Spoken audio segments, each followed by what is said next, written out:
चाहते हैं Bhojpuri hit song सबसे पहले आप तक पहुंचे, तो ठाकुर म्यूजिक चैनल को सब्सक्राइब करना ना भूलें और बेल आइकन दबाना ना भूलें। हमारा से धोखा छोड़ी कोइले बा कोरोना वायरस करे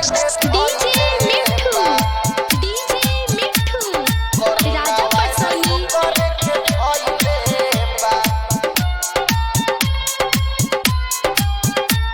कोरोना वायरस करे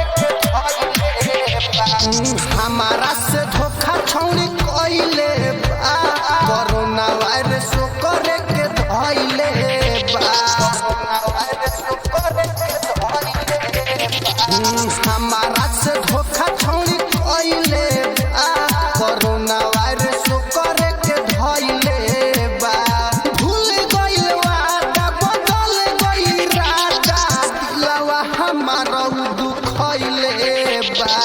हमारा से धोखा छोड़ी कोइले बा कोरोना वायरस करे के धइले बा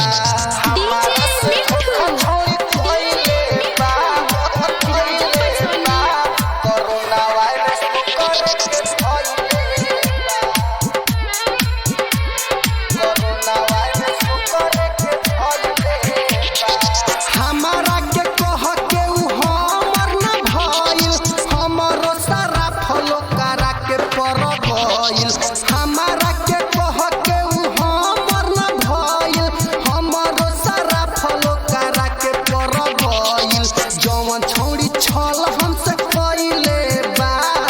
जवन छोड़ी छल हमसे कइले बा कोरोना वायरस करे के धइले बा जवन छोड़ी छल हमसे कइले बा कोरोना वायरस करे के धइले बा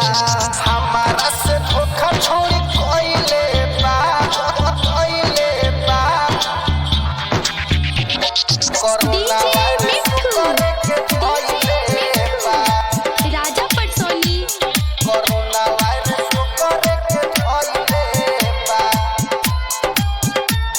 कोरोना वायरस करे के धइले बा मुन्ना मत हंसी बात कहतनी सही दिलवा दुखइले बा कोरोना लही दीपक उजैन बात कहतनी सही दिलवा दुखइले बा कोरोना लही सुनिल के बाला पिटवइले बा बोले के बाला पिटवइले बा कोरोना वायरस करे के